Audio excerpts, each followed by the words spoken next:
All right, good morning, everybody. My name is Mike McNally. I'm the section chief with the Wisconsin Department of Safety and Professional Services.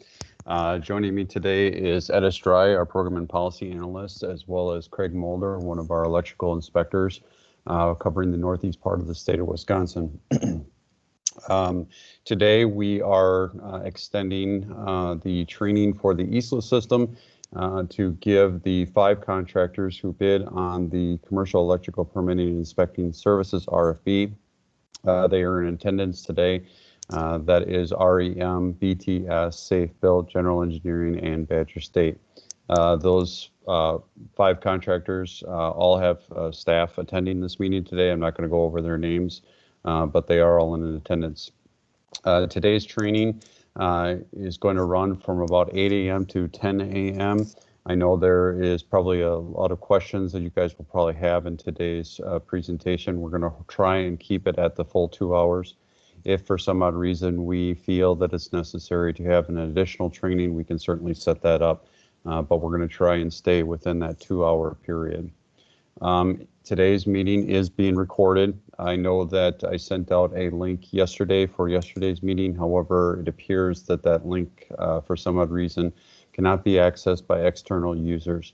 I'm working with our internal IT staff to try and correct that, so I'll try and get a meeting recording for yesterday's meeting as well as today's meeting out to you today as soon as I get that corrected from our IT staff. Again, today's meeting is done virtually using the Microsoft Teams app. You can certainly feel free to ask us any questions at any point in time. Again, the microphones are open, so you can certainly just ask your question. You can stop myself or Etta or Craig at any point in time and ask any questions. In addition to that, there is the chat window feature within the Microsoft Teams app that you can certainly type in your question, and myself and Craig and Etta will try and monitor those questions that come into that box as soon as we possibly can.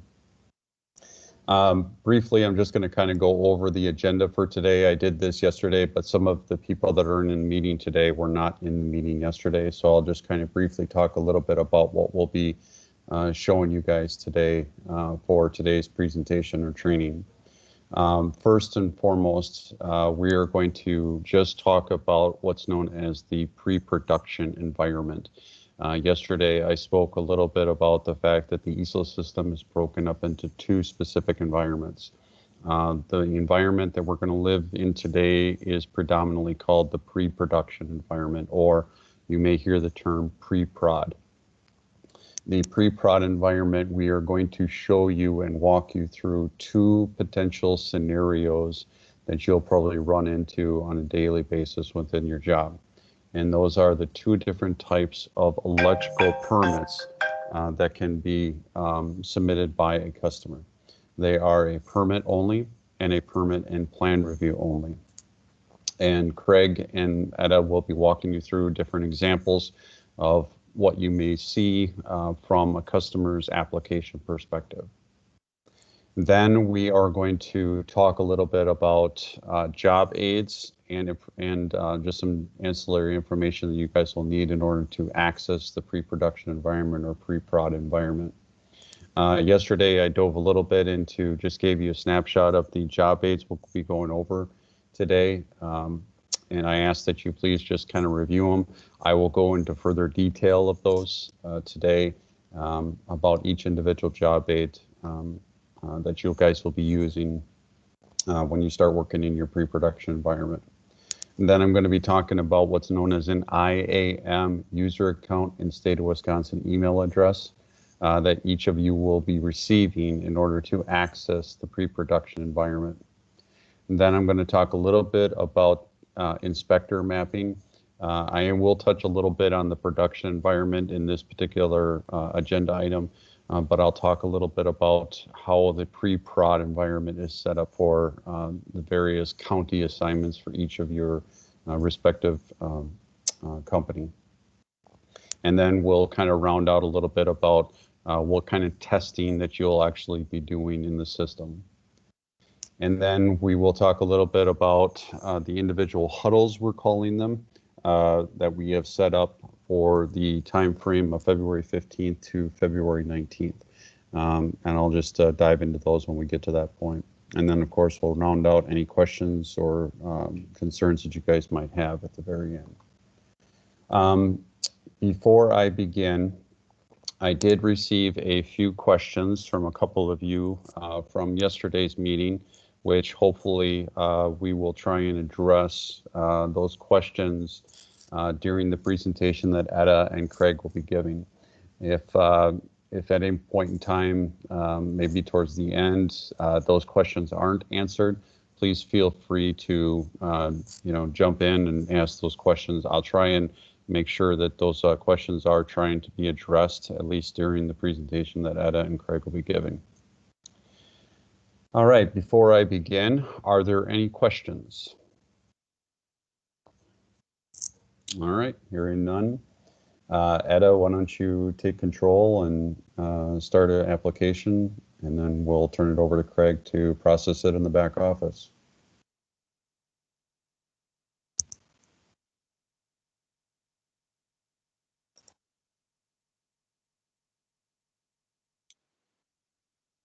All right, good morning. Can you see my screen? I should have the dashboard up.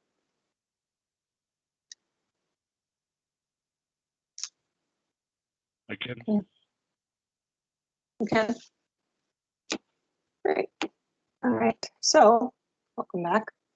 We are going to go through the steps that a customer would take to submit a permit application.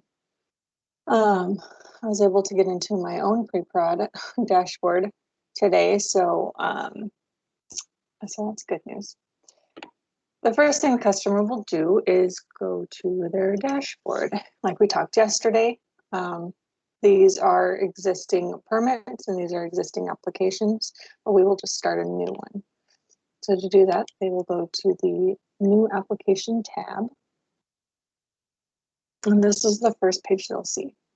The select area will be permits. In the select program area, this is where they would choose electrical.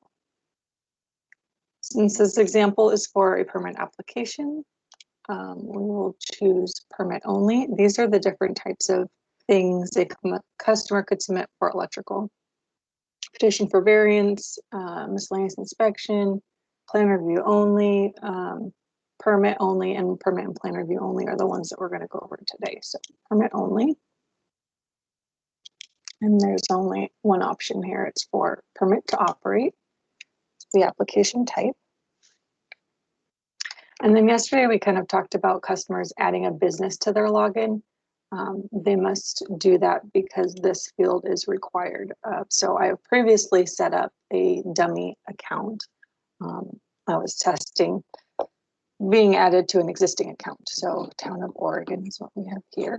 And that shows up. If nothing shows up here, they need to go to their account, manage business organization, and add an account to their contact. This next information here, the county, municipality name. This information is checked against a list of municipalities delegated to perform the commercial electrical permitting and inspection. So if the customer chooses a municipality that is delegated, a box will come up. So let's just say Brown County, City of Green Bay. City of Green Bay is delegated. So if delegated municipality is chosen, they go through. Ideally, they read this paragraph, save and continue, and this warning comes up.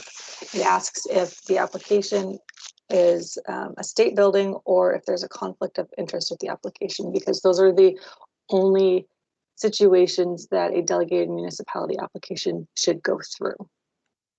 We want to say, no, there isn't. That was a mistake on my part as a submitter.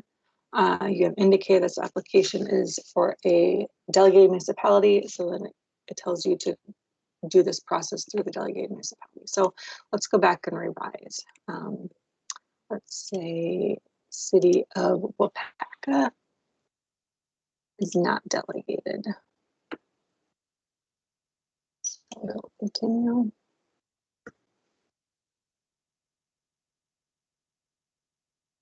and no message. The first tab is business information. This is the first page of the application. All of these can be edited during the application process. That first page, once it's submitted, it's gone. It's not used anymore. So it has to be right the first time. So business information page. The personal information is pre-populated with information from the customer's login. So that's already filled out. If the customer has already added addresses previously, then they're saved and they appear like this. But if there's a new address that is not already existing, they would just click add address. And they would type in some address here in the county, say save. Sure. Now, just because the address is added doesn't mean it was added to the application. It was just added to the system. So these checkboxes are what allow you to add it, an address that has been added to the system to the application. So if this is my mailing address, you mark it and say save as mailing.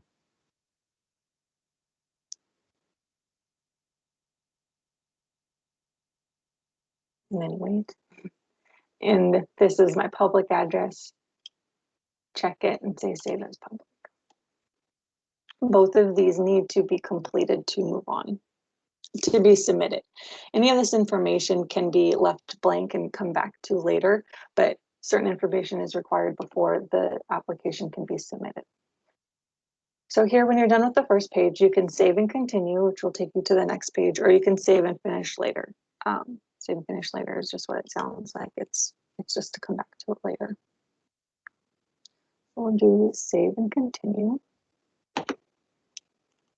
And now we're at the project and site page.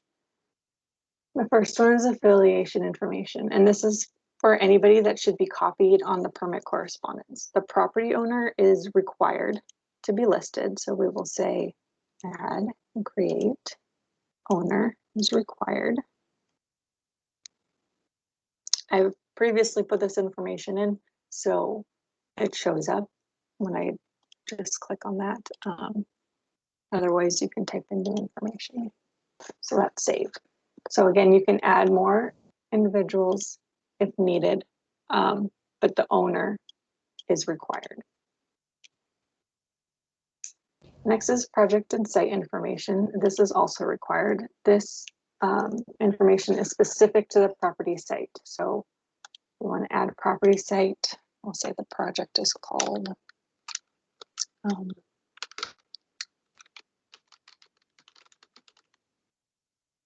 you add the address, and this is so the inspector knows where to go. So it's important that this is very specific to the project and the site being inspected. And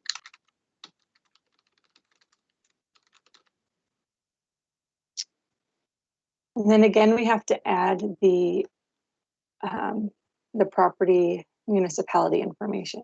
Ideally, this would match what was entered on the very first page of the application.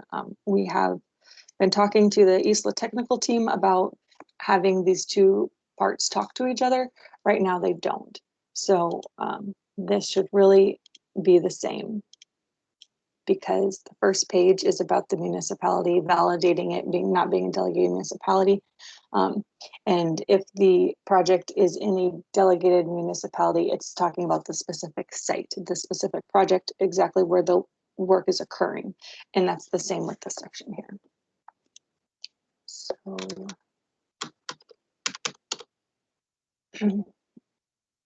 So you just enter that information and save. Building information is optional. It's not required for the application to be submitted. This is most used if the project has multiple buildings on site, or if it's a campus or something where the project site is not obvious when you go to the address. So you might say what building it's in, who the owner is.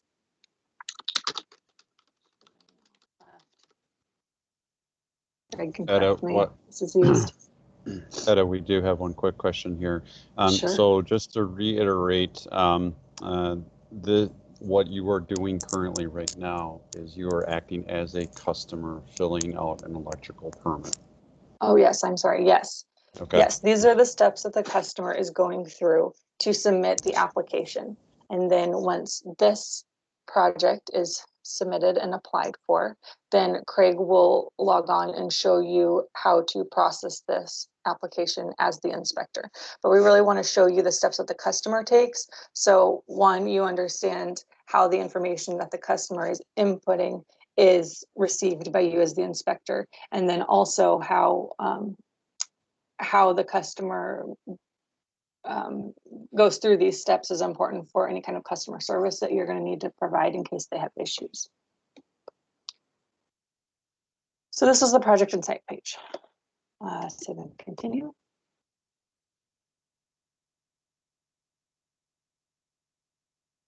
Next is the questions. The questions I find is where the customer has the most problems. So that's just my caveat.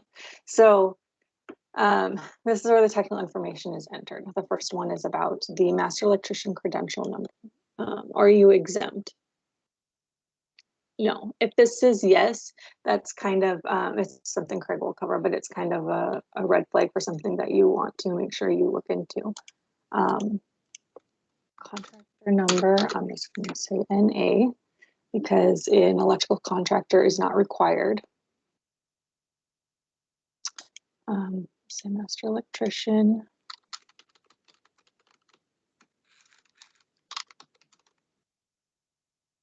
Type of installation, it's either new or addition. Type of project, we'll just say farm. And then all of this information, voltage rating, all of this information, something needs to be entered. So drop downs, a drop down needs to be chosen. Some of these are numeric values, and numeric values need to be entered. Excuse me. Please provide a complete description of the work performed. We're just going to say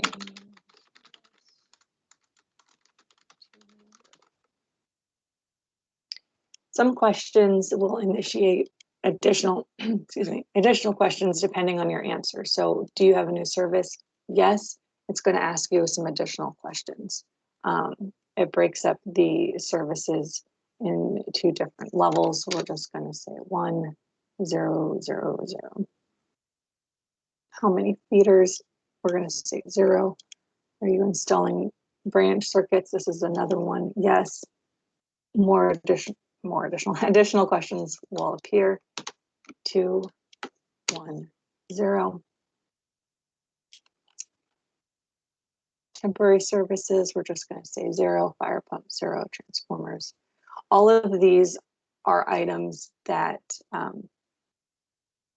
that would note an application is required. Sometimes people will say no and 0 to everything on this list, and then they get to the fee stage and they have 0 fee and they don't understand. And it's because if the values are actually no and 0 for everything, then a permit technically wouldn't be required. So oftentimes that's a red flag that maybe they didn't fill out something correctly. We're going to go 0, 0, 0. Do you have no swimming pools? 0.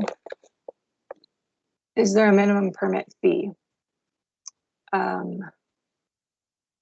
Well, permit fees for you are going to be determined on your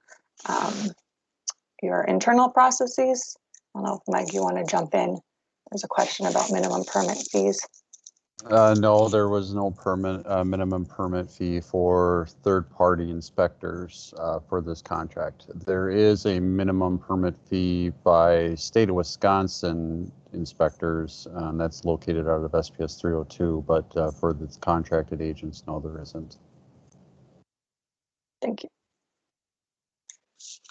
So we're doing 0 swimming pools, 0 elevators. Next question is, do you require additional inspections? Most of the time this will be no. Are you requesting a plan review? Now, in the beginning, we chose permit only. There was an option to do plan review with the permit application, and we decided that it's not all we needed. So this would be no. Later in this training, we're going to go over plan review applications and processing plan reviews. So this will change at that time. But for this, we are not submitting a plan review. We are just submitting an application. The customer is just submitting an application. So no, we're not going to do a PO. We're going to pay for it right away. Do you have supporting documents to submit? This is typically no. If the customer says yes here, are you submitting plans of this application? No, because this is a permit only. If the customer says yes to these questions, it's going to require that the customer upload additional documentation, which they wouldn't need to, they just don't need to do. So no here, save and continue. That makes the next page for attachments optional. Again, if they say yes to those last two questions, this attachments page would be required. No attachment is required because we said no. Save and continue to move on.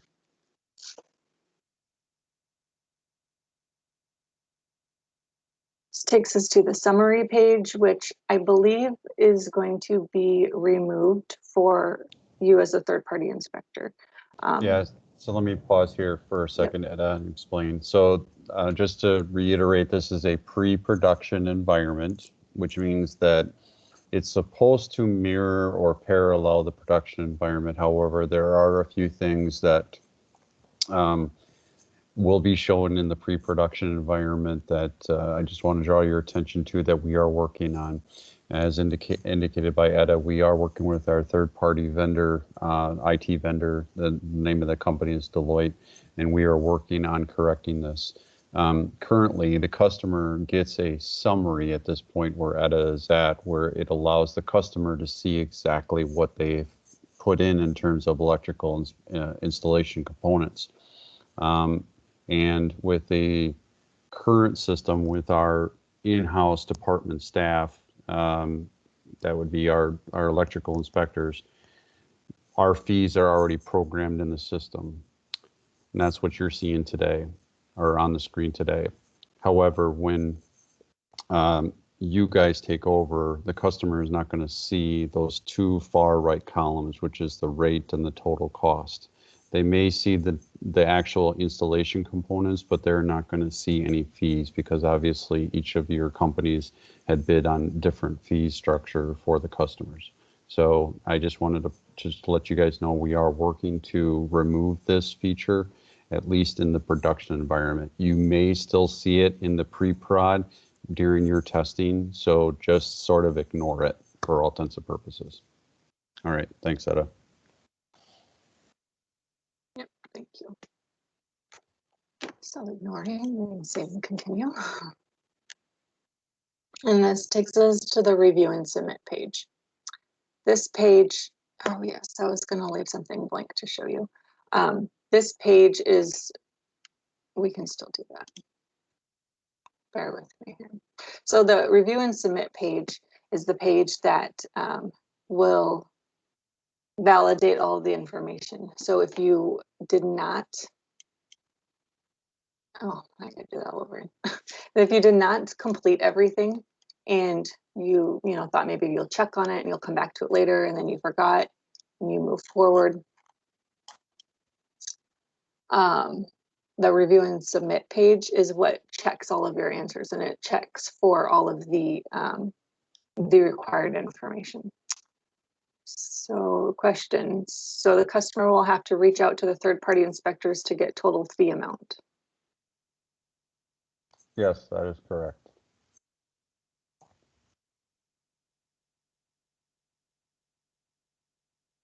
All right, so I changed a question to show you that when you go to the review and submit, if you don't have everything completed, if the customer doesn't have everything completed, they're going to see something like this, and it shows where there is an issue. It shows questions, not all the questions were answered. And it just takes you back here. Are you exempt? No.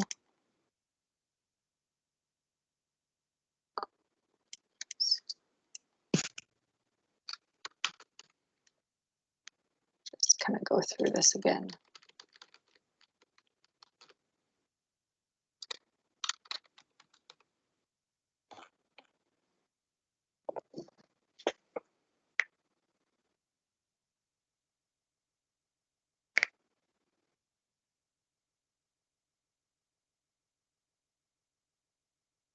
And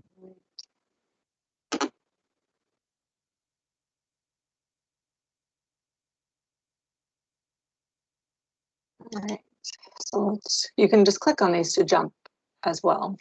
The customer can. So we're going to jump to review and submit. It shows we've completed the entire application. The next is to read what the customer applicant is responsible for complying with laws. It's kind of the consent to electronic signature. So then they would have to mark I accept.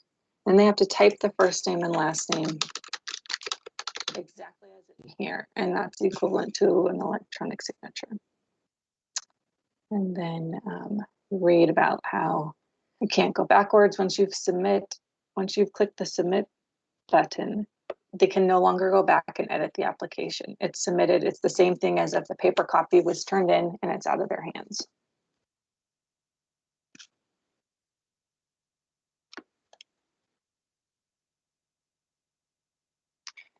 And once they click submit,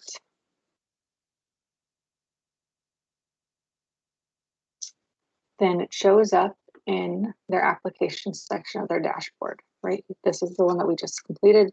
Testing site was submitted. That's the one we did. And then the customer will get an email that says you have submitted your application, and now it's in the inspector's queue in the back office. Customer is done, and now they wait. Etta, can you, do you have your email up handy to see so we can show them the type of email the customers will be getting? Yep. Mike, is there a reason why for this application they didn't have to pay for it? Because it's a third party. Oh, okay. So this is set up that way. Okay. Yep. Got it. Can you see the email? I can. Yeah, okay. So this is the kind of email that the customer is going to get. It's going to say, dear nobody, apparently, your application, and it has the application number. So if they have any issues or questions, they can reach out to you and identify it by the application number. And then it just says, please allow 7 to 10 business days for processing the application, and then some contact information. So now I will hand it over to Craig to process this application. Are there any questions before I hand it over?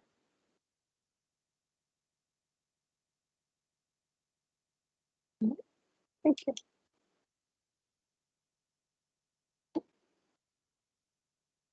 All right. Can you see my screen? Yes, I can. Okay, we're not going to process, since she submitted that in a third party, I don't see that, or I'm not going to see that. Well, maybe I can search for it here. Yeah, you can search for the number in the search bar. First of all, this is what my homepage looks like, I guess. So these are my submitted permits. This is in pre-prod environment. This drop-down list here, we call them list. I call them list views. So I can go. I have these set up, and there. I think there's some user guides on how to set up a list view, so you can create these list views. And if you're looking for certain things, of your active permits, your closed permits, or submitted permits. So I have all these list views set up. The one that Etta just did, I think there is electrical submitted work list.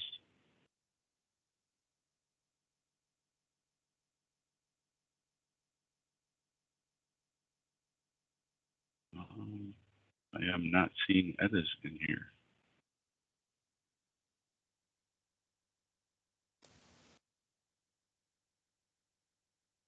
It's there. Is it? Yep, it's the submitted 2/9 to 2021. Oh, there it is. Okay. So this is the one as submitted. So and typically it'll show up on your work list. Mike talked a little bit before about how this is going to be set up per county. So I'm not, Mike, you can talk a little bit about that, how that's going to work, showing up in their area. Yeah, I will at the end here. Okay. So this is the permit application. It's not an electrical permit yet. We talked a little bit about that before. This is the application number. It's still just an application. So it comes into it's in my work list. I'm looking at it. There's a review tab here. So we're going to do a review on this. So I just scroll down, look at some of the questions and answers. The system should automatically approve a active master electrician number. If so, I'm just looking. It's a farm, so I'm realizing that this would need a permit, a new service. Just reviewing a quick review of the questions that the customer answered. Nothing here is throwing up a red flag. If I would see PV system on a house like we talked about before, that isn't covered. We don't do inspections for them. So things like that I'm looking for. But this looks good. So I'm going to scroll back to the top. I have reviewed this permit. And just go to the review number. You can just double click on the status, change the status to approved. I always put the completed date down of when I completed the review of the permit. And really for the review, that's all you have to do is change the status to approved. I put the completed date in. That's actually not required, but I like to do it anyway, just so I have a record of when I looked at it. Click save.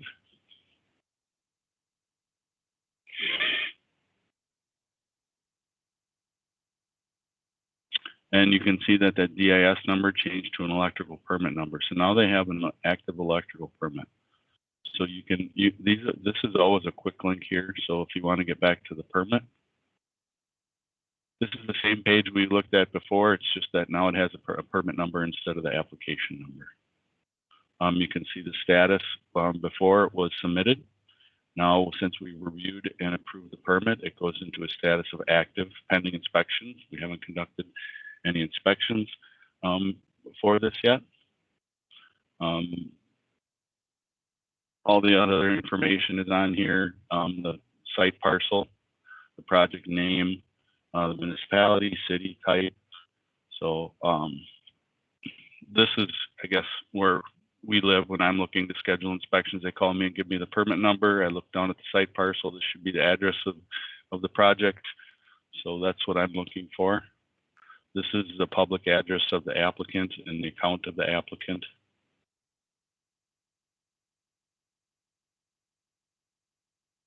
Again, all the questions are here. So sometimes I'll be looking for this on, okay, what is the description? What am I going to be looking at when I go out there? This is a new service. Just all the information associated with the permit is here. So now let's say we did go out and inspect the service. As you can see, yep. Craig, we have one question. Okay. The question is, we as a third-party inspector will be approving, not DSPS, correct? That is correct. If you have applications come in your area, you would be doing that process just like I showed. You review the permit, look at the questions, make sure nothing shows up that you might have a question about. If you do, you can always just at the top here send an email to the applicant saying, hey, exactly what does this project entail? I'm not sure if we have jurisdiction or not. So you can always send an email to the applicant at any time during the process using this tab, and we'll get into that when we look at how to send out inspection reports. But yes, the third-party contractors will be reviewing and approving permits. As you can see, once I approved the permit, it automatically created an inspection record. Under inspections, you'll see the one. There's an inspection number. The status is pending because we haven't done anything with that inspection yet. So for this project, let's say we went out to the project, did the inspection. Everything looked good. Yep. Craig, I don't want to interrupt you, but can you just show them what the permit looks like? Oh, sure.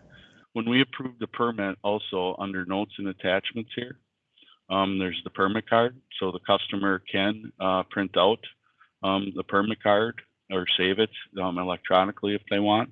So under notes and attachments, once this permit gets approved, it automatically creates a permit card. We can take a look at that.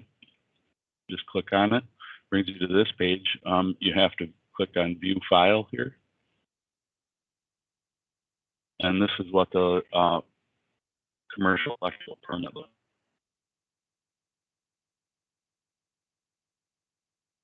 like. Locate information. You're an installer and all the information. You click on the form. It has available false current, able to the rating of the service. Have it, but it also on ours actual permit. And like I said, that is created when you approve the permit. So you can always use this if hyperlink to go back to the permit. We lost page. about a minute of your voice, Craig. Oh, really?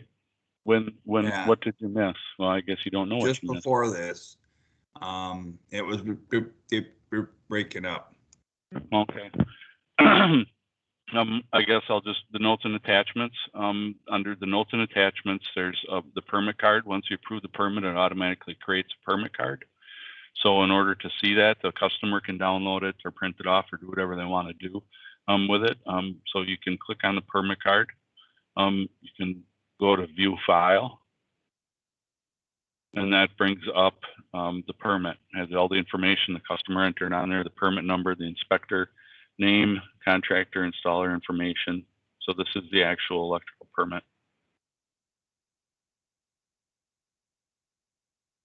And then the one thing I do want to note, which we'll have Etta show at the next permit, she creates a permit application, but the customer has access to this permit card right on their dashboard. And I'll have Etta show that during the next application she creates.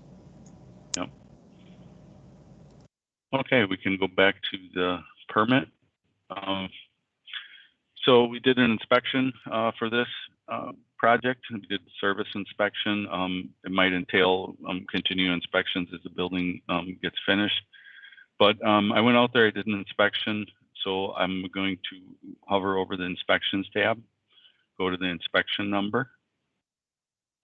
And this is the inspection record. This is linked to the permit. You can see here it's related to that permit number. So to process this, let's say everything was good. They didn't have any violations. We can just go to the status. Craig, there's a question. Okay. Is the customer required to post the permit card at the job site? No. They're required to have a permit, which they do. They can view it at any time, but no, it's not required to be posted at the job site. So in this project, I went out and did the inspection. Everything looked good. I'm just going to change the status of this inspection from pending to approved. Inspection completed date, the day that I actually did it. Let's say if I did it last week, Friday, I would pick last week Friday was the day I actually did the inspection. That's inspection completed date. Make sure that the inspector name is populated here. In this case, it is. And then if this is the case, I would just click save, and it would save this inspection. If there, for some reason, there was problems, I had some violations, I would mark it as in violation. Okay. And I always record my violations. There's comments tab down here where you can add, 110.24a, no available fault current marked on the service. You can add it under the comments tab, or you can always add it as a note and an attachment too. That would just be, it's just, if you want to add it as a note and attachment, you just click new note. You can title it violations. And then you can add, if you have multiple violations, you can add them here. And then you would click save, and it would always be, those violations would be a record on this inspection record. Craig, we do have one question. It Sure. is, any fields for release to utility? Nope, there's no fields for release to utility. Etta talked a little bit before. I'm going to just go back to the inspection record here. Etta talked a little bit before about adding affiliations. So this one, she only has the owner. I always try to encourage the applicant when they're applying for this, if it is a new service, if the utility is involved in the project, add the utility as an affiliation. Because as you'll see in a second here when we get to sending out an email, all the affiliations can be included just by clicking a box. When you send in the email out, so they would automatically be included in all the correspondence. So I try to encourage the customer, if your utilities, excuse me, if the utility is involved, add them as affiliation. Otherwise, you'll get an email and you could forward that. The customer could forward that to the utility if they have to. It really gets. It really can become a lot of work if we have to hunt down and find contact information for all the utilities that we deal with. So I just tell the customer, I don't have the contact information for all the utilities. Many utilities have different working units throughout the state, and they each have different email addresses or phone numbers. So I really try to put that back on the customer, saying, look, if you want them included in the correspondence, just add them as an affiliation, and then they'll automatically get a copy of that email. And then we have another question. Is there a permit expiration date? The permit expiration date per administrative code rule is 1 year after the permit has been applied for. And here's the attestation date here. You can see it's 12/29. So if there's no work has been commenced on that project, the permit expires after 1 year. If they have started within that year but not finished, the permit doesn't expire. So they get 1 year to start work. And if they don't start any work, the permit will send them an email, I think at 11 months. If this permit just sits here, excuse me, pending inspection and no action has been taken on it, they will get an email at 11 months saying, what's happened. Your permit is set to expire. Please let the inspector know if work has commenced on this project. So if the work has started within a year, the permit stays open. Hey, Craig. Yeah.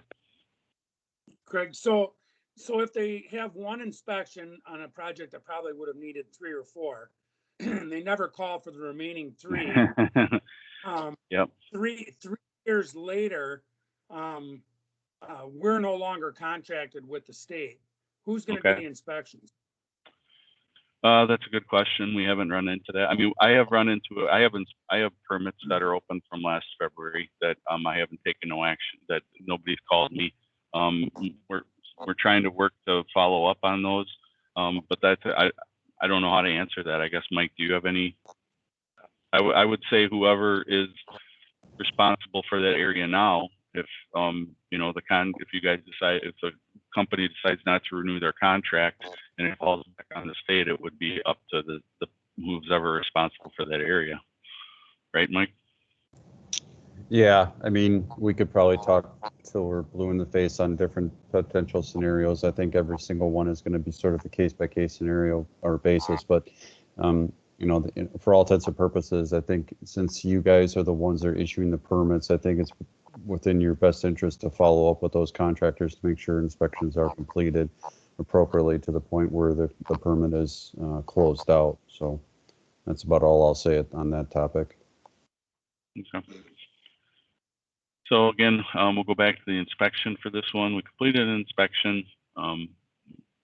we'll create that record. Like I said, this one we're just going to do approved. Put the date you were physically on site. Electrical, this is the initial inspection. It was the first inspection that I was out there. So in this case, all I have to do is click save. It's approved, date, inspector name, save.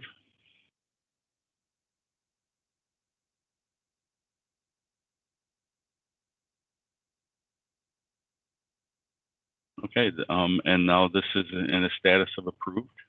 You can just use this quick link here to go back to the permit number.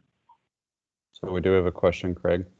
Is email the only contact with customer, or is phone option? Some customers have no email. In order to get in the system, they have to have an email address. Correct me if I'm wrong, Mike, but I think they have to have an email or they can't become an applicant. Correct. Okay. Correct.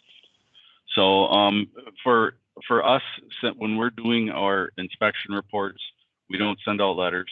We don't, I might call somebody and say, after an inspection, and say, hey, look, you had a couple things wrong, or yep, it's good to go. You will receive an email. I still follow up with an email. And so every inspection I do gets an email sent out.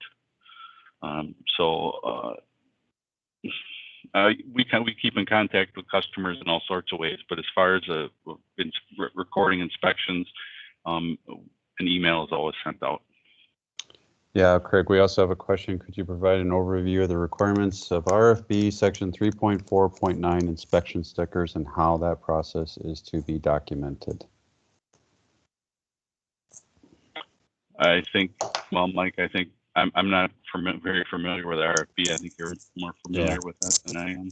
That's fine. I'll probably address this. So the inspection stickers out of out of RFB 3.4.9 of the terms and conditions, there's a series of inspection stickers in certain situations that you have to use for, and there's different scenarios that are listed there. Once you've placed a sticker on site, there's really no necessarily reports or anything like that that you need to, unless you feel it's warranted to generate a report of a particular installation, you certainly can do so. But like Craig indicated, we don't really send out reports as much as we may send an email to the customer saying that the rough in, for using an example, the rough in on the second floor is complete, or something like that. And then of course you can still place the sticker on the site based on the individual's location out of the RFB 3.4.9. Again, you can record the inspection as Craig has shown you here in the system as whether it's an initial, it's an ongoing, or it's a final, which Craig will talk a little bit about those other potential inspection types. So does that, hopefully that answers your question. Okay, I completed that inspection and recorded it. Now you'll notice that when I hover over the inspections, here's the initial one I did. It automatically created another one called electrical ongoing. This project is going to be ongoing, so it automatically created another inspection for the next time I stop out there. You'll see the status went from active pending inspection to active ongoing inspection. So at this point, I would send an email to the applicant, and that's just as simple as clicking on this. All the affiliations, this where if they would have added utility, the utility would have shown up on here. So you can click on any or all of these. And correct me if I'm wrong, I think this automatically gets pulled in through the system somehow, the municipality clerk, but I typically don't include them in the email. So since Ed is the owner, she's going to be included in this email automatically. And the inspector is also blind carbon copied. So in this case, we don't have to check on any of them, but I'll check on them anyway, just to show you how it looks. Then you click continue. And this is the email. Now, when we send out an email, there are a number of templates. here are electrical templates. If we have a question, you can use the additional information, application submission, those are automatic templates that can send out when we approve the permit. So if service, you could do for basically the ones we're going to be living under the approval letter. I use that for service when that's the only time I'm going to be out there. So it's just approving the service, or electrical inspection report actually is the one we use the most. Now this does have a couple bugs in it. So I picked the electrical inspection report. You can see, I don't think this is in production. This must be active in pre-production, but it does have the applicant's name, the site ID, the permit number, and so basically, we can do a number of things. Let's just say this was the service. So I'm gonna just delete all, find electrical inspection. I'm gonna delete final.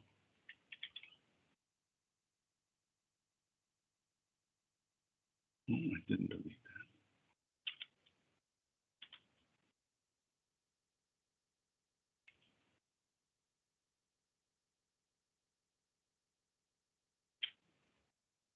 Some of this has to be cleaned up yet, and I think it's being worked on. No code issues, so I can get rid of that. Conditionally approved to be energized.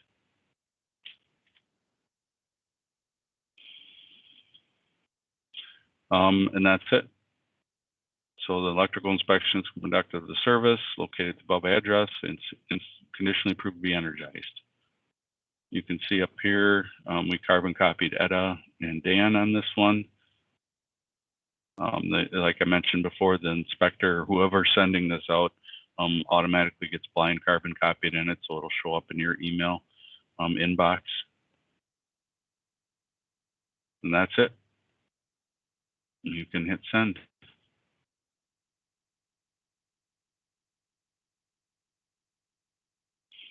That brings you back to the permit record. The activity history here shows all the emails that have been sent out for this actual permit. The inspection report, the one we just sent is here. They get that automated email when it's approved. They also get an automatic email confirming they submitted it correctly. So that's the activity history. So you can go back and look at, if you have any questions about, oh, when did I send that out? Well, it'll show you when you send it out. You can even actually look at the email. This is the outbound email message that I just sent. You can click here to view it. And that brings up the email we just sent out.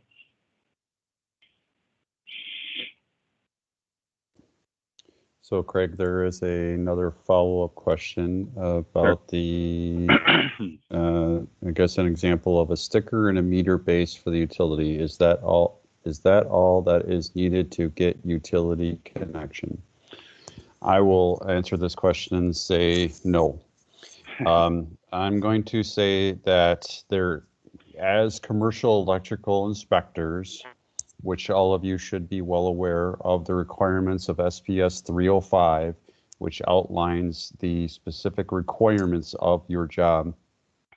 There is a particular provision within that administrative code that specifically states that you are to contact and indicate to the electrical utility cooperative or other entity furnishing electrical current when an electrical service installation complies with SPS 316 within 2 business days of the determination of compliance. So it is your job as commercial electrical inspectors to contact the utility and to let them know they can energize a particular service or installation. I will say, because just how we have worked, we do have the stickers too, and typically that lets the utility know that we've been there and it's good, but be expecting an email. Also indicating that it's good. So it's just like it's almost like a temporary thing. Yep, we've been here, we've inspected it, but we will follow up with an email.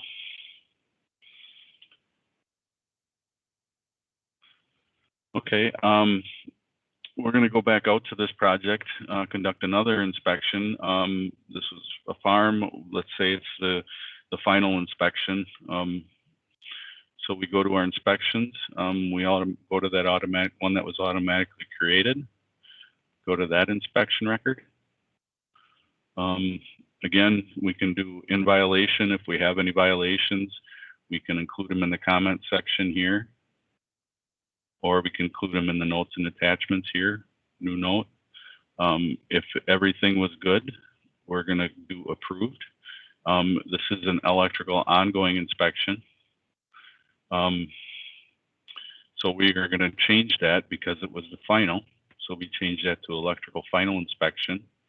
Again, it's just as simple as double clicking on that field, going down, finding final inspection, click OK. Now you notice we don't have an inspector name here.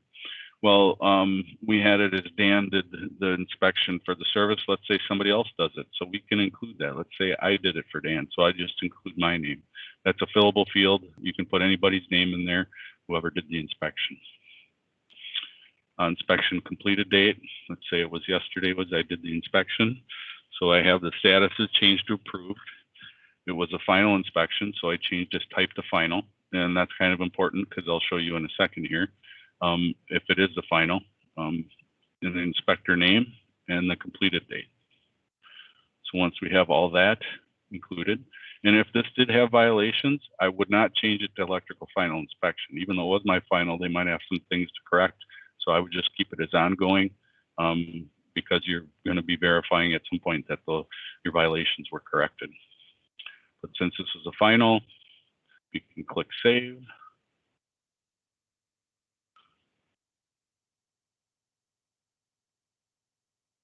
This is still the inspection record, so we can just click on the quick link to the permit record, or the permit record. Now you'll notice the first thing you should notice is the status is closed. Since we did a final inspection, this is done. This project is closed. It automatically changes to close when you approve a final inspection in that inspection record. And then we can do the same thing we just did. We can send an email to applicant. We can select, since this is a final, I'm going to select electrical approval letter. We got some work to do on this, but I would just type in here a final,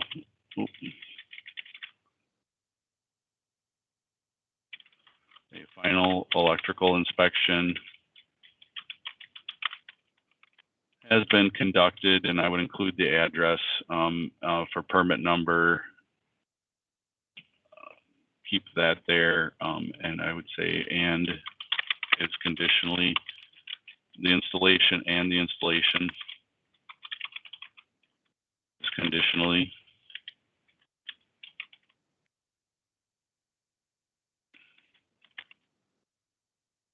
approved.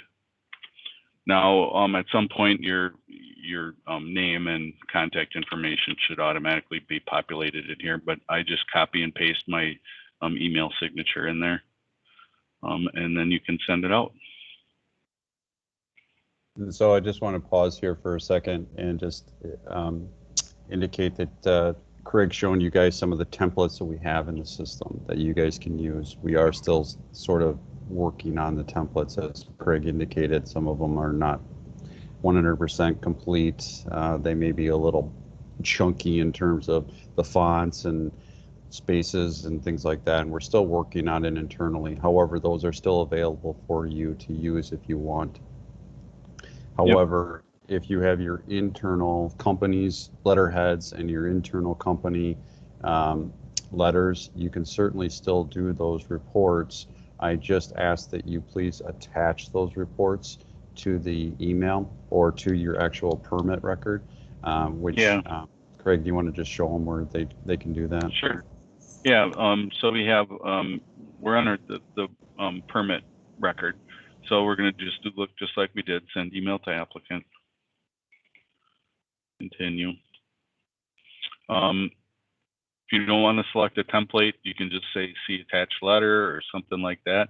At the bottom, there's just an attached file. So you just have to choose which file. I'll just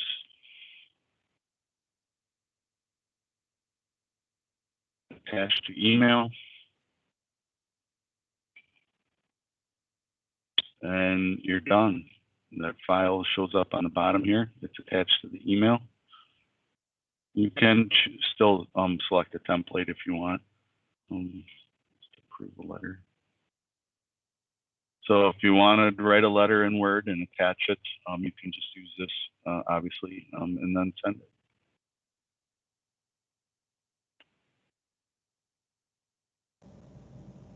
Thank you, Greg.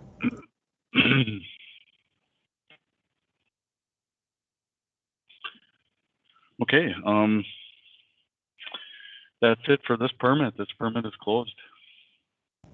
All right, I guess we will pause here before we turn it over to Etta, and I guess ask any questions you guys might have. All right, sounds good. Hearing none, Etta, why don't you take over and we'll do a permit and plan review only.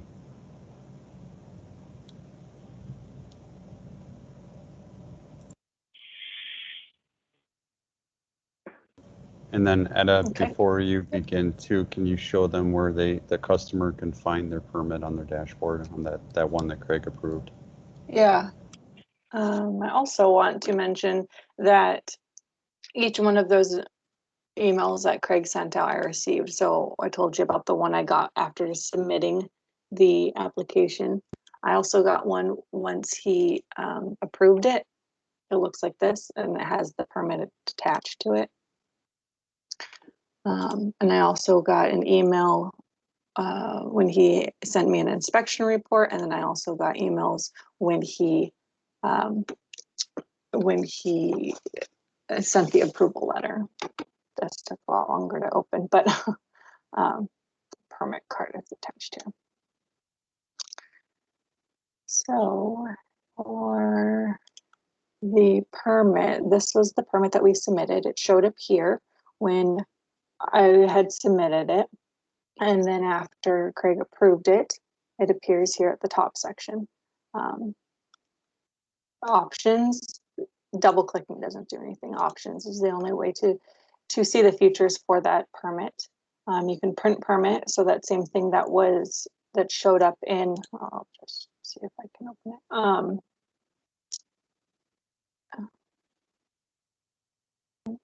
it. Ideally, this would then open the permit, the same permit that was attached to the email. It is not working, so I can look into that. Hmm. I'm not sure why it's not doing that. Yeah, we'll have to probably put in a bug for that. So. Yep, I'll look at it. Let me write that down. I know we were having some problems with it in the past, where they couldn't open it. So maybe it got corrected somewhere else. Yeah, I guess we'll look into that, but just for all intents and purposes, what Etta is showing here is Etta is acting as the customer right now. So you can point customers back to their dashboard, and let's say the contractor calls you like, I didn't get a copy of that permit. You can certainly tell them, hey, just go down to your dashboard, find the permit, and you can actually print the permit yourself. You could also when you're back in your office, you can certainly email them the permit card again. But there are different options here. You can certainly point the customer into their individual dashboard to get the permit, or you can send it back to them again through the back office portal. So that's all I wanted to show you guys today. But Etta and I will look into why the print permit feature is not working in pre-prod. It should be, but for some odd reason it's not at this point in time. Yep, thank you. All right, so as the customer, let's do another application. We're going to do an application for permit and also for plan review. So again, we go back to new application. And these steps are largely the same because we are asking for a permit application with our plan review. So it's a lot of the questions are going to be the same. So select area, let's do plan review. So electrical.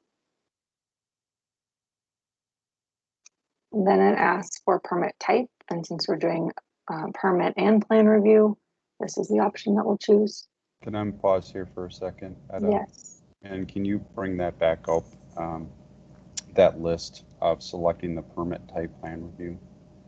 So just keep that open. So I just want to pause here and just reiterate that under the provisions of the contract, you, meaning the third-party inspectors of the contract, are only going to be processing permit and plan review onlys and permit only applications from customer. The department takes care of any petitions for variance, field consultation, miscellaneous inspections, miscellaneous plan reviews, and any training requests. So I just wanted to reiterate that to you, that if you, let's say, for example, you have a customer you're working with and they're like, I need to submit a petition for variance for whatever it is, like a 2-hour supply on a utility or whatever it may be. If they're going to be doing a petition for variance, you can certainly help them if you want. I have no problem with you doing that. You're not required to, but that would be an electrical petition for variance, which by default would come to the department. So either one of our 3 electrical consultants like Craig Muller, Tony Tedesach, or Steve Rasmussen would actually process the petition for variance. You would not be doing the petition for variance. So I just wanted to point that out. All right, Etta, you can keep going. Thank you. Permit and plan review only. Application type, you only have one option, permit to operate. Again, we talked about the account. This is the one that I have existing. If there isn't one, they need to add one. Again, this is the information that gets validated against our delegated municipality list. I'm going to choose one that is in Craig's district. Why don't you use Craig, or Etta, I hate to interrupt you. Sure. Let's use another third-party inspection county. Let's use Wood County. That way it skips. Municipality. No, just anyone that's. I don't have one offhand. Use Pittsville for now.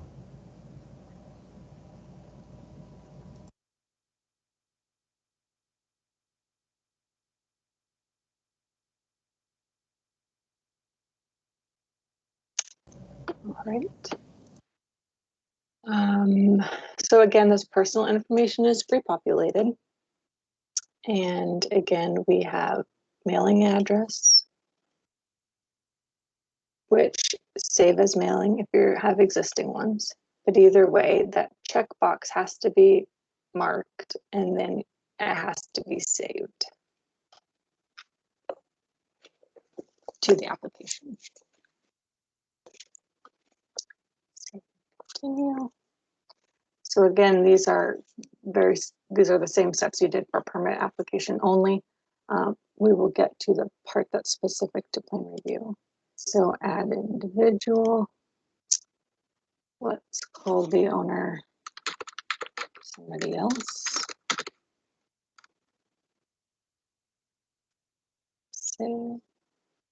And then as Craig mentioned, maybe we create another one.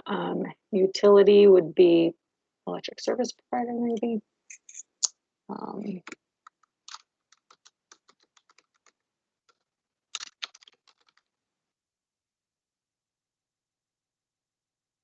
Use my same information because it's populated, but we'll just use the example of the utility provider. Create a new project site. And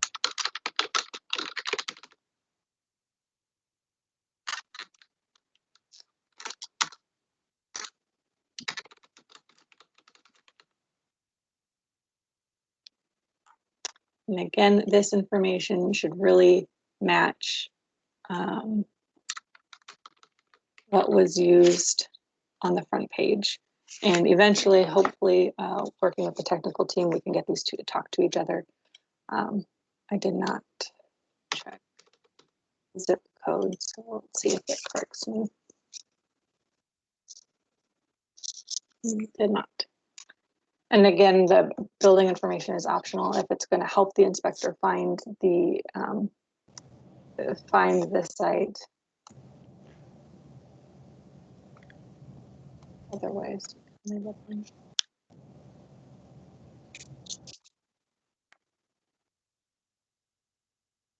this takes us back to our questions page. Are you exempt? Say no, but I'm not a contractor.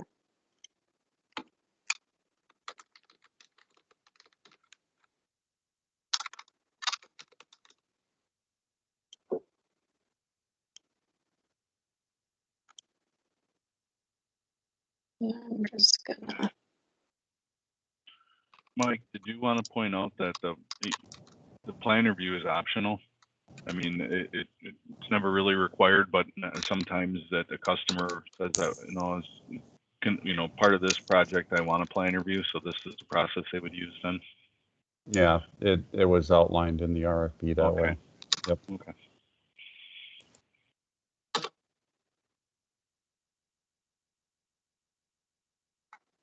And I'm just going through these. Answering these questions, technical questions. Etta, why don't you just do a photovoltaic for an example, just real quick. Sure, yeah, and that expands more questions like we talked about earlier. Some of them do that. And then these have to be answered.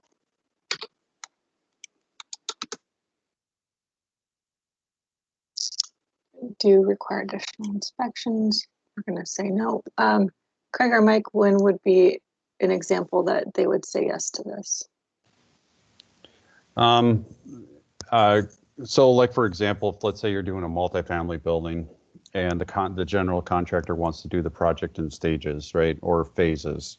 So in this particular case, if the electrical contractor knows for a fact that they're going to probably do, say, a rough for each phase or a rough for multiple floors of a multifamily, they can choose yes here and say, we'd like to have, why don't you do yes real quick, and you can see what the question looks like from the customer's perspective. So in this particular case, if the electrical contractor knows for a fact they're going to have 2 phases to a multifamily and there's 6 floors, they may just put in here, I want at least 2 more additional inspections, and they can specify the project is 2 phases, something like that. It just gives, there's no additional fees required there other than if there's any in violation fees or any inspections you guys do in violations, but it's just a heads up warning to you as the inspectors that, hey, this customer is asking for additional inspections to the project. So it's just an FYI. I don't know if Craig, if you want to elaborate on that at all or not. Thank you. Yeah, I think most of the time the answer would be no. It would be just under some rare circumstances, maybe. Hey, I got a question, guys. So like under this PV one that Etta's working on, we're only going to be concerned with the electrical part of that, whereas now in some of our municipalities, we also have to handle the structural type things. I mean, that's not really our concern with any of this, correct?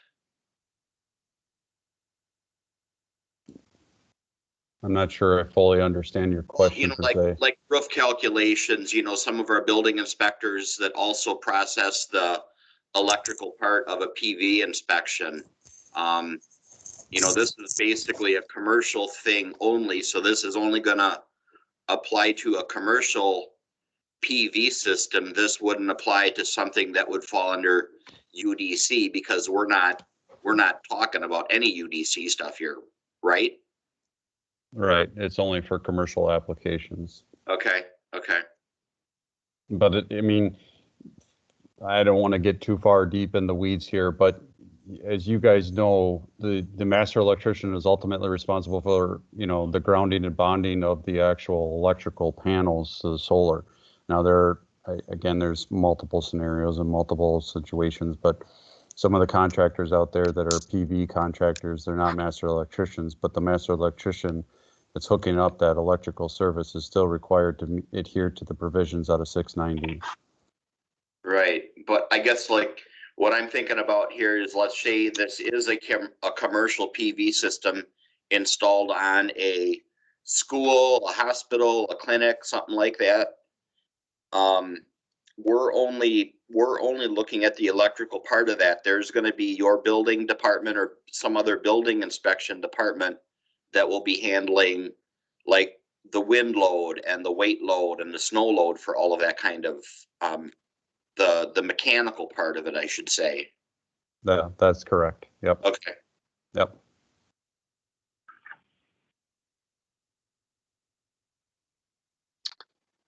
All right, thank you. Back to our technical questions.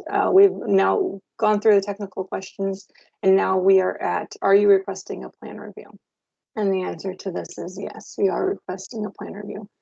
This is going to require that the applicant submits a plan review or submits documentation with this application. If this is no, that attachments page that we saw earlier is optional, but because they are requesting a plan review, we want them to submit their plan review. Does my company require a PO? I think generally no. Supporting documents to submit? Generally no. I think if this is yes, the next page is going to require an upload. But these two questions are specific to submitting the plans and the plan review, so this would be yes.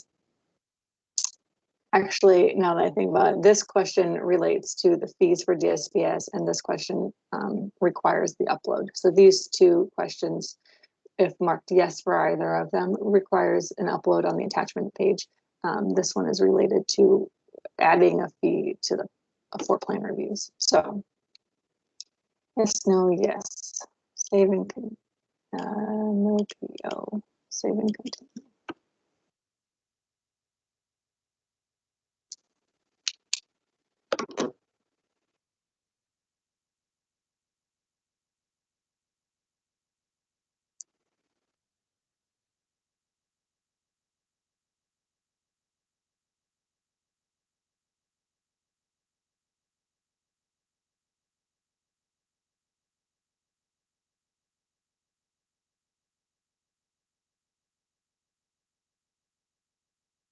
Wait a really long time, I guess.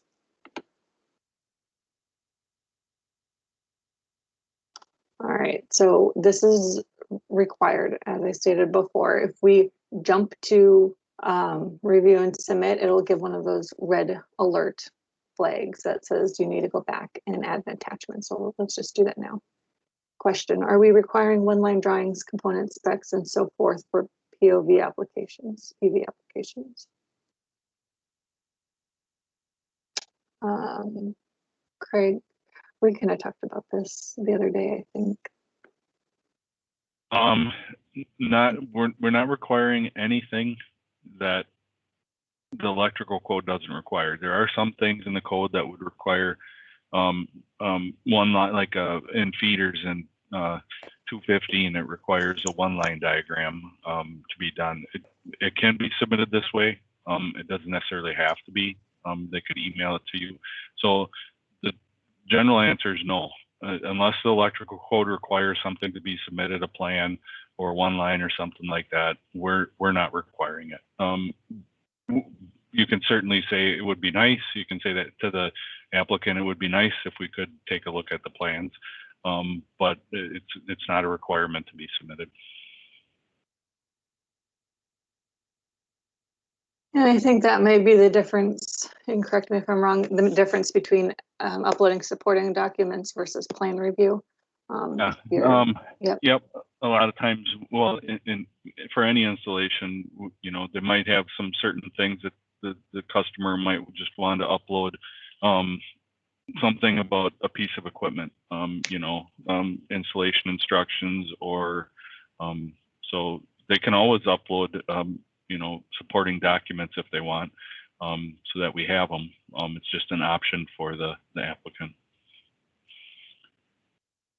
Yes, and those supporting documents, it's not required to do an application with plan review. So this is, remember, permit and plan review only. They're not required to do a plan review in order to submit additional documentation. The plan review indicates that the inspector is going to have to perform a review. Right. Yeah. The other question was, can we request one lines even if not required? Sure. I've said to customers, when they're trying to explain something to me, when I have a question, when I'm on site, well, let's just review the one line, and take a look at the one line. And so, yeah, you can certainly request them.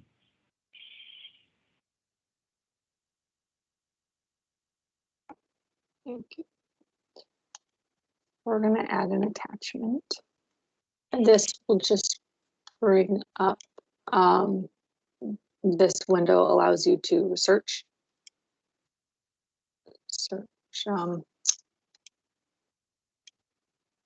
wherever. You can browse through your computer.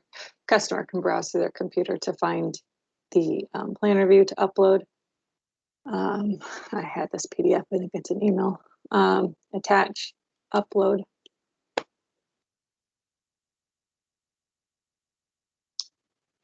Wait some more.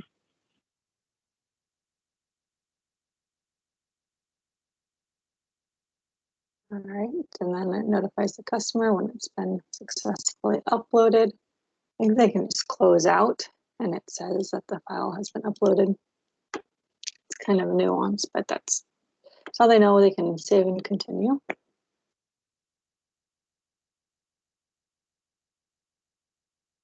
And then we've talked about this summary page, how yours will likely look different.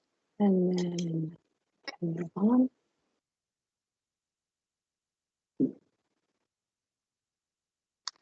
Again, if the customer missed anything or didn't fill something out correctly, we'd have those red flags that told them what they needed to go back to correct. In this case, we filled out everything correctly. So we read the consent to electronic signature. I accept, type my name as a signature, and then submit.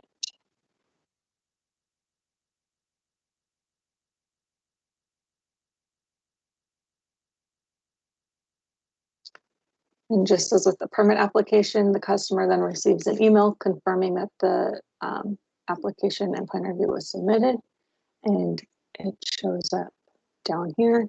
And now it is in the inspector's queue. Any questions before Craig shows you how to process that? All right. I guess I have a quick one here for you. What have you been finding as far as the percentages of electrical contractors that are adept at going through this process? How is it working out for you guys so far? It's both ways. We have some guys that are very good at it and they catch on quickly, and we have some that struggle with it. But we'll say since we've started this last year, it's gotten better. Okay. Have you actually ever kind of just done it for them?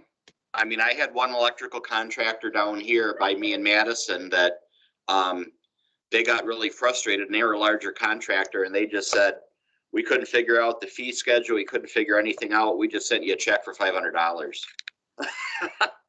Right. No, I haven't had that. I mean, I've had it, and I know Ed has too, where we've almost done it for them, but not really. We've walked them through it step by step. Okay. And typically once you get them through it and show them what mistakes they made, or it's something that wasn't entered properly, after they do it once or twice, they seem to catch on. Okay. And I'm sure each permit's a little bit different too, obviously. Right. So I think half of the problems that I've encountered with customers have been related to logging in. Um, I don't remember if you were here yesterday, but the way that the team brought in information from other systems and imported it into eSLA, it made creating accounts for customers, not accounts, their logins. It made that kind of confusing because the information that they had to enter as a new customer had to exactly match the information we have in the system. And it asked about credentials, which some of the credentials have been carried over and some haven't. And so I think half of the issues are just getting them logged in. Right. Another part about eSLA is that it works best in Google Chrome, and there are some technical errors that happen if they try to do an Internet Explorer. So there are some people that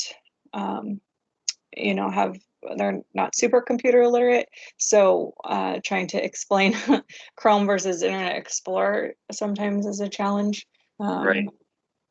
But yeah, I think once getting them into the application, that part Because I talked with is, Mike a little bit yesterday. I have a personal eSLA account as being an electrical contractor.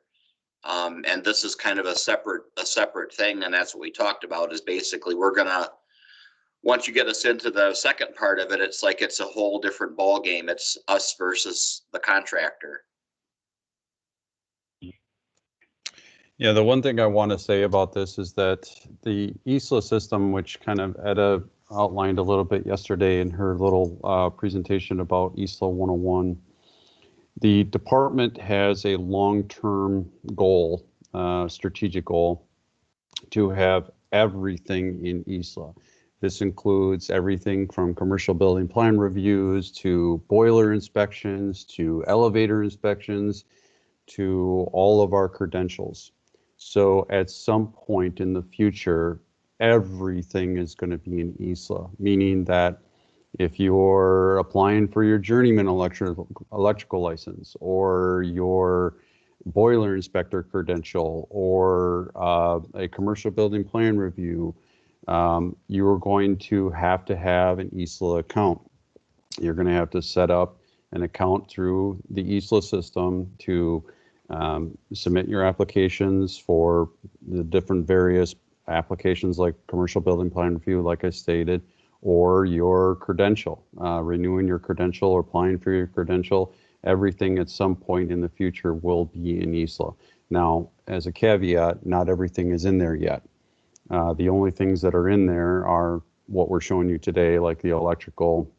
There's some other applications like POUTS, plumbing. There's a few other ones that are in there currently today, but not everything is in there, including electrical credentials. Those are not in there at this point. However, in the future, they will be. So it is probably within the best interest to kind of share that with customers that, if they're frustrated with the system, well, they're going to have to get used to it because at some point in the future, they're going to be doing everything in there, at least any services that are rendered by the department. So I just wanted to state that.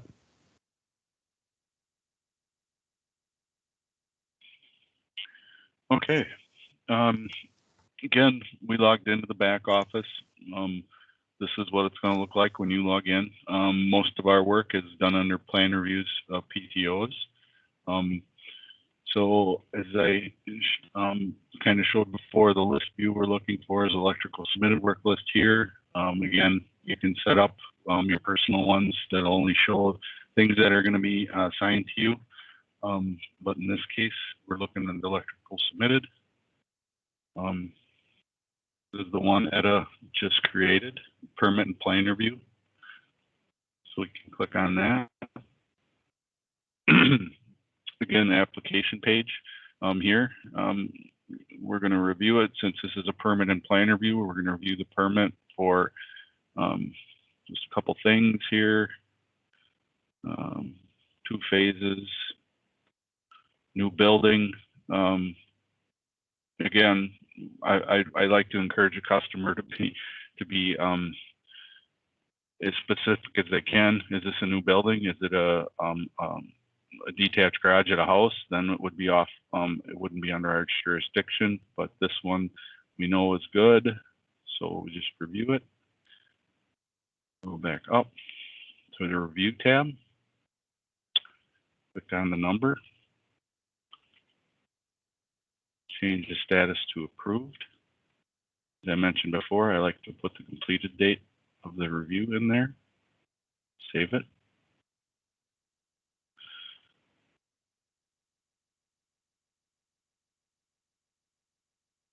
And you'll see it changed to the from a DIS number to an application number to an actual permit number. Click on that. Status is changed from submitted to active pending inspection. Now, since this is a plan review, you can see anything that was attached to it under the submissions tab. There's a quick link up here under submissions. So we can just click on that. Everything, and maybe Anna can speak to this, but everything that was uploaded in plans and even additional documents is through Bluebeam, I believe, correct, Anna? Yes, it's attached to Bluebeam, but you don't need to have Bluebeam to open it. Okay. You can you can open the PDF directly from eSLA. Otherwise, you can use the eSLA project number or the Bluebeam project number that eSLA provides, and you can open it via Bluebeam.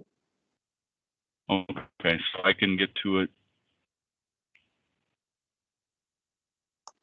Yeah, I tested it the other day. I'm trying to remember how. I think you just, yeah, you can just open it that way. And then you just click on the link here. Nope, that opens it in Bluebeam. Should be able to open it.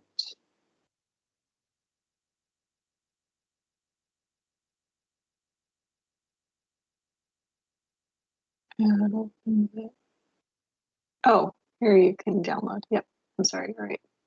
So this is her attachment. So I can just walk you through that again. So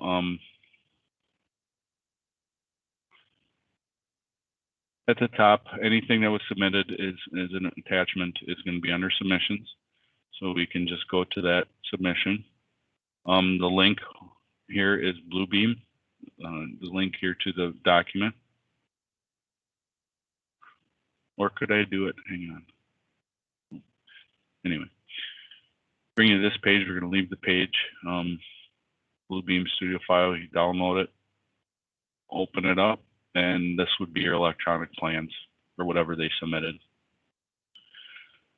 So then you could review the plans and the process for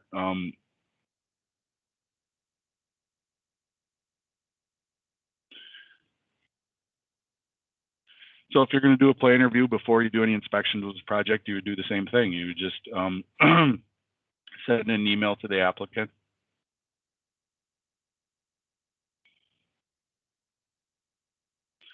And you could just have a, there's a template called electrical plan conditional approval. So you can click that template. Again, you can attach a letter to this, or you can just type out the electrical plan has been reviewed for compliance with SBS 316 and the 2017 NEC and is conditionally approved. Or you can say the plan has been reviewed for compliance. The following things are not correct or not compliant, and then list those things out and then send the email out. Craig, we have a question. Okay. What is the process for adding additional information after a permit application is approved? For example, a generator is now added to a project. Is this situation a new permit required? And if so, what is the process to delete or withdraw the original? They could do a couple of things. I mean, how we would do it is I would probably just add an additional fee to this project and put it in their cart, which we can do very easily. How you guys, I mean, how the third party does it, they could, I suppose they could do it the same way. Just say you're going to have to add an additional fee. For withdrawing permits, the customer would have to take an action. They do have an option to withdraw. Let's say they applied for the permit and for some reason the project doesn't go forward. They can request a withdraw permit and request a refund from us. I think they can do the same thing with you for withdrawing the permit. For a refund, that's going to be your internal, how you guys work it out internally.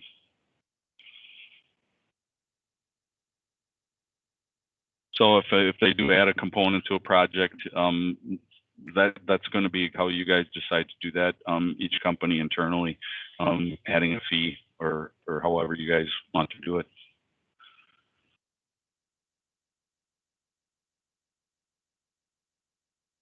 All right, thanks, Craig. So that's, yeah, that would be a plan review. Pretty much the same process as a permit, but it's just finding the submission. We got another question. Can we add or edit the permit info?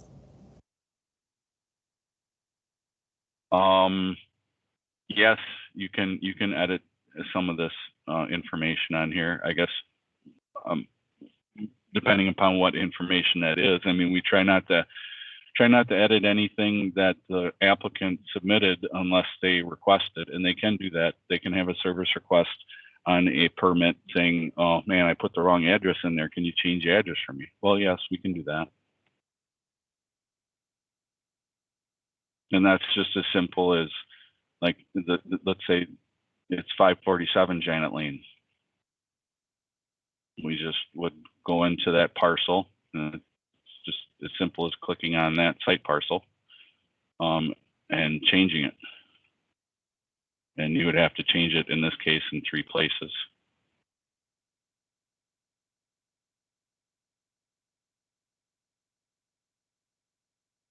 But I try not to change anything that the customer submitted unless they specifically request it. That answers your question.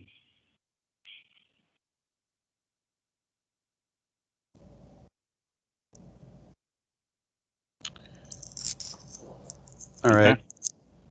I think in the due to the time we have left, Craig, I think I'm just going to take over. Yep. And basically, Craig would have just shown you just how to generate other additional inspections, and it would have been very similar to the example that he already provided you before. In this example that Craig was showing you is just how to, like, open up a plan review and look at a plan review as part of the permit application process. I want to make sure that we're cognizant of everybody's time, so I want to try and make sure that we're done at 10 o'clock here. I do have a number of things that I do need to go over with you guys to help you guys get going with individual testing. Let's open up the agenda for today. Can you guys see my screen now? Yep. Okay. All right. So in terms of the eSLA system and getting access to the system, I'm going to go from agenda item number 4 here. I'm just going to skip down real quick to, and I'll come back to these other job aids, to IAM user accounts and state of Wisconsin email addresses. Now, I've been in contact with the contract administrators of each of your individual companies. I do have email addresses for you guys that are state of Wisconsin email addresses. Those email addresses are set up through a system called a IAM, or Identity and Access Management System. Every state of Wisconsin employee has to go through this particular system to get their email address active within the state of Wisconsin. I will be sending each of the employees a user guide on how to set up their email address and get their IAM account set up. This user guide, I'm not going to go line by line, but it's a very simple simple process to go through in terms of following step by step on how to create your IAM account. Now I will be sending you not only this user guide, but also your temporary username and password to get into the system. The system will then allow you to go through what is known as our SSO, or what's known as single sign-on. The single sign-on is basically, for all intents and purposes, a firewall for you to access the state of Wisconsin system. In the pre-prod environment, let me open it up here real quick. Let me just show you what you'll see when you open up the link. When you get the link, and I'll show you the user guide for you guys to follow along, you're going to open up this particular pre-prod link, and you're going to have two different options in here to open up the back office. Now, I'm just talking about the back office for now. And this is the area where you're going to actually process the permits and conduct all your inspections. There's a thing called a login using SSO. That's the single sign-on. That's the firewall. You click on it, and it's going to bring you, well, I unfortunately had it open. There's going to be another screen that you will put in your IAM username and password. And once you log into that firewall, or log in through that firewall, you'll then get access to this back office. Now, when you're in here, again, just make sure that you see on the top here the word pre-prod. Again, that is the short version of pre-production. This is an environment that you can go in there and play around with. You can't break anything. There's nothing that you can't really do that's going to mess anything up. Again, it's a pre-production environment. It's for you to create example permits, example inspections, or I'm sorry, process permits and process inspections on existing permits. Now, moving on to the actual job aids, you are going to have a job aid called Electrical Third Party Inspector Training. Let me open up this document here. I unfortunately closed it by accident, so let me open it up here in the email that I sent you. Again, it's called the eSLA Electrical Third Party Inspector Training User Guide. This user guide you are going to actually use to conduct all of your sample permits, or permit onlys, and sample permit and plan review onlys. There's a link to not only the back office, which I just showed you, but also the eSLA portal for the customer. And I'll describe that in a second. Again, it's a step-by-step process on how you go through and follow along to create example permit applications and create process those permits and process those inspections for those permits. There are two different personas, and I showed you that today with Etta being a customer and Craig being an inspector. And you're going to be doing the same thing in your respective companies. You're going to act as a customer by wearing one hat, and you're going to follow along and create an application just like Etta did today. And again, these are step-by-step instructions on how to do that. And then you're going to flip hats and change to your inspector hat. And then you're going to go into the back office and process those permits just like how Craig did today. In addition to that, when you were actually going in there and doing the back office application reviews, processing the permits, conducting the inspections, you're going to follow along with the eSLA job aid for electrical permitting and inspections. This is the same exact job aid that was in the RFP, which I have attached to that email. And you can, again, follow along with all of the different provisions within this job aid. Everything that we showed you today from Craig's perspective is basically what he did here in terms of processing the permits, conducting inspections, the whole works. So this job aid is very detailed, has a lot of pictures, shows some highlighted red rectangles on where to go and find certain applications and certain tabs within each, tabs and quick links within each individual permit. In addition to that, Craig alluded to this a little bit today in his processing of the permits.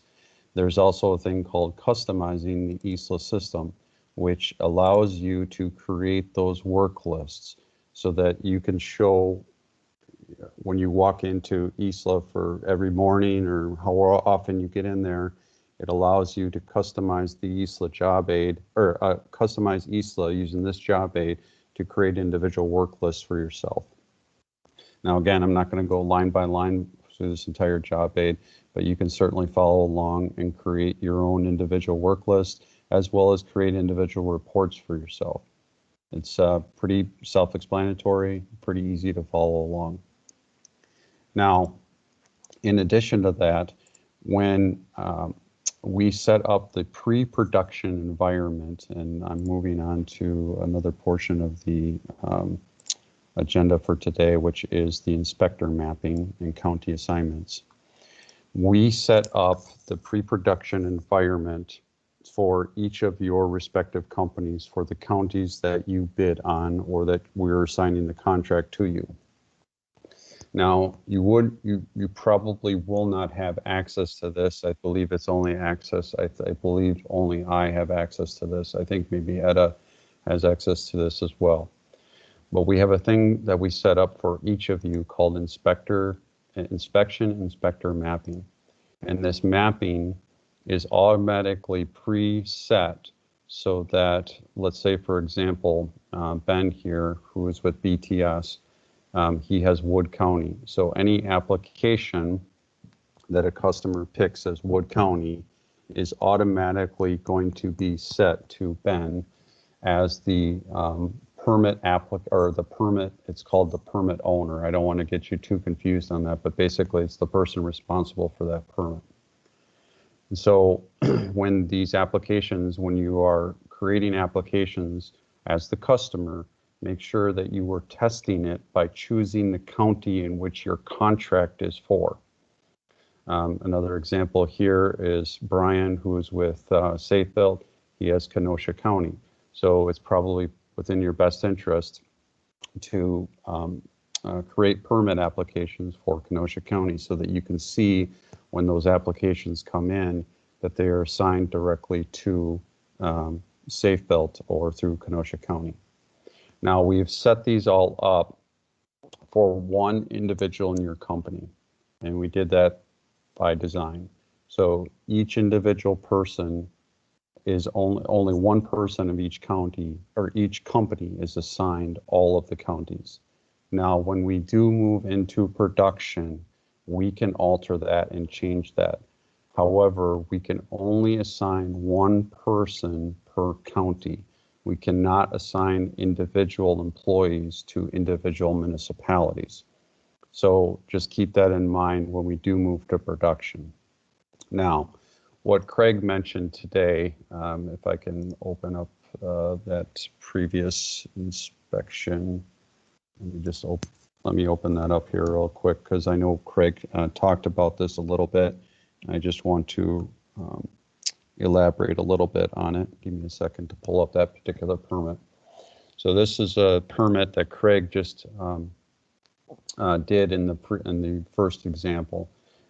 This permit, he went in there and created a whole list of inspections. Now, the inspections he did here, he did an initial and did a final. And as you can see, he did the initial inspection and it was already preset to Dan as the inspector. But Dan and his company said, I can't do the final inspection. I need to have somebody else do the final inspection, which then Craig then changed it to his name. So this is just an example of what you guys can do in the back office as well, is that you can test this. You can actually put a different company or different employee's name from your company to do the inspection. So it is an option for you to do and test when you are actually going in there and playing around with creating permits and inspections in the back office. Now, in addition to that, the other thing I want to point out as far as it relates to inspector mapping is that it would probably be within your best interest to test it just to make sure that you are not getting inspections or permits.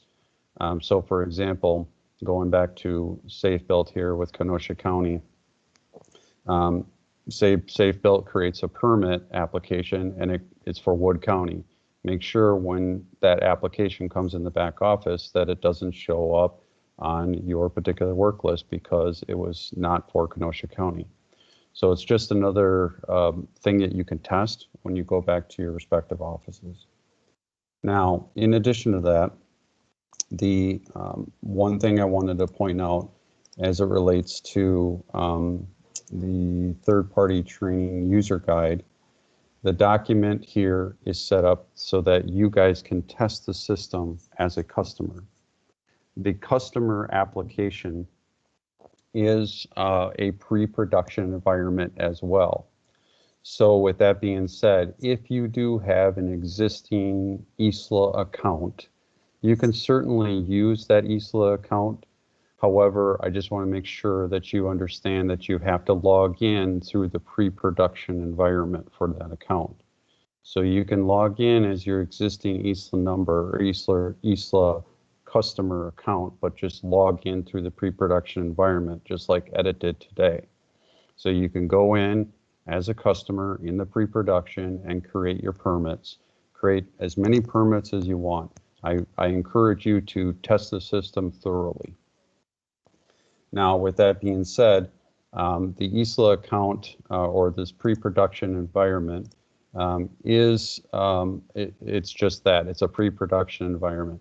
There are a number of little bugs that we're still working on, which we kind of brought up to your attention today, that we're still working with a third-party vendor, Deloitte, to fix. So if at any point in time you have any questions, please don't hesitate. You can certainly send me an email. You can certainly send me, you can certainly call my cell phone. We're here to help you out with you guys doing this training. But it's probably within your best interest to test the system thoroughly to make sure that you fully understand it. Now, with that, the individual testing, we are sort of, quote unquote, letting you guys loose at this point. We are providing you guys all these job aids. We're providing you links to everything. I will be following up today's training with the IAM user accounts in state of Wisconsin email. I recommend that you get that set up first before playing around with the pre-production environment. Once you have your IAM account set up and your state of Wisconsin email address set up, you should be good to go to start following along with the electrical third-party inspector training user guide to start accessing the customer portal, creating permits, and then flipping hats to a different persona and logging into the back office to start creating your inspection or processing your permits and approving your inspections and closing out the individual permits. I think, let me go back to my agenda here real quick. I believe that covers Mike, there's everything. a question. Yeah, yep. There's a question. So if a customer follows up the application, it could go to the wrong agency, correct? Sorry, can you repeat that? Yep. So if a customer follows up the application, could it go to the wrong agency? Like if they have yes. the county, like they have the county wrong or something like that, it's, you know, that they get it wrong. Like it should have been Kenosha County and instead they put down another county or, you know, or municipality. If there's some overlap and things like that, it could get lost, right? Yeah. Yes. Yes, Well, that it should could. be, well, it would show up if they put the wrong county in. Let's say it's they put a county in that's in my area. It's going to show up on my work list. So that would be part of the review process. So when you're reviewing the permit before you approve it, just make sure, yep, this is, you know, that's should be part of the review process, just confirming that it's in the area where the address is, where the site is located. But yeah, it could, we have had that before. We've had people submit permits that are actually in delegated areas. Right. And I mean, it happens a lot, you know, and especially with the utility partners. I mean, you could have AC, EC on one side of the road and Yep. Alliant on the other side of the road, and you get the utility wrong and you send the affidavit to the wrong place and nobody responds to you. So, you know, but this is really the customer's responsibility to get this right, but then we should catch it when we're reviewing it also. Yes, Right. that's correct. Yep. All right. We just have a little bit of time here left. I just want to briefly talk about huddles.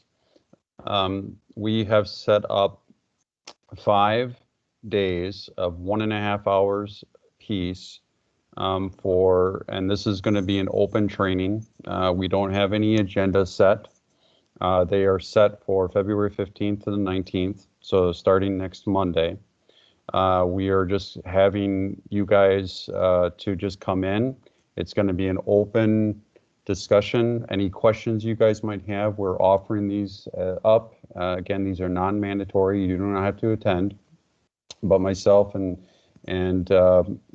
we'll probably have Craig and also Etta there to address any questions you guys might have. We are giving you guys this opportunity to bring to the table any questions you have in terms of testing, what you're running into, any hiccups, any bumps in the road, anything. It's a wide open slate. So these are available to you. We will have a final meeting. I believe it's set for February 24th, if I'm not mistaken, or somewhere in there. A final sort of last ditch effort to address any questions or concerns you have before the contract effective date of March 1st.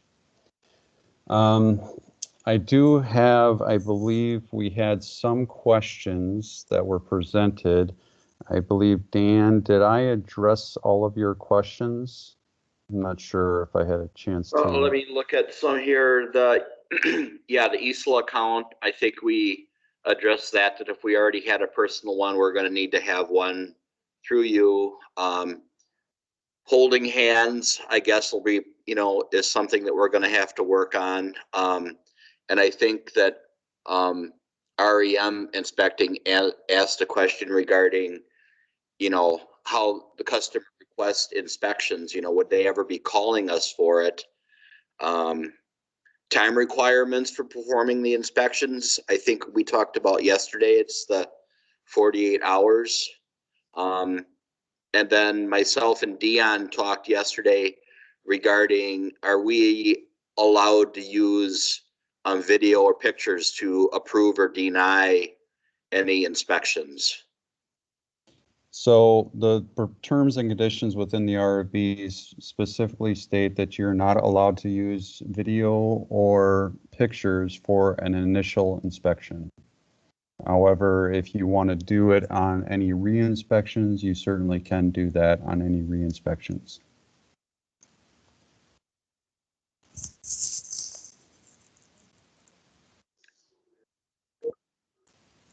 Looks like we have a couple other questions here. Does the customer request needed inspections through eSLA? No, they do not need to go through eSLA. However, there is an option for the customer to request an inspection through eSLA. And we didn't show that to you today, but you guys can certainly test that feature. It's on the dashboard. They can go to their permit, select request inspection, I believe it is called, or inspection. And then, of course, you can see how that's done through the back office. But no, it's not required. Most of our inspectors are having phone calls or emails from the individual electrical contractors for their inspections. The next question here is what links to join the huddles. Those huddle links, the links to join the huddles were actually sent out in a Microsoft Outlook calendar invite. So the representative in your company should have those for you. So I would recommend contacting your individual company representative for the contract. They should be able to forward you those links to those huddles.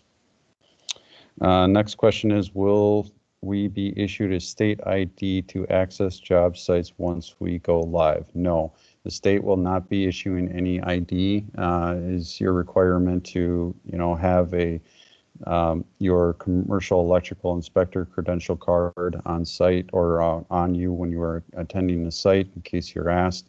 But no, there is no state of Wisconsin ID being given to all of the contractors. All right, we just have about a minute left. So again, I want to make sure we're cognizant of everybody's time. Are there any additional questions before we end for the day? All right, hearing none. Again, I will be following up with an email shortly here this morning, hopefully, to get the IAM user accounts and state of Wisconsin email addresses, as well as I will resend all of the job aids and user guides for you guys to do the testing on. I'll have my contact information in the email, so if you have any questions on trying to get set up or you're running into some blocks, please feel free to contact me and we will make sure that you get access to the system. All right, I thank you everybody for their time today and stay warm out there. Thank you everybody.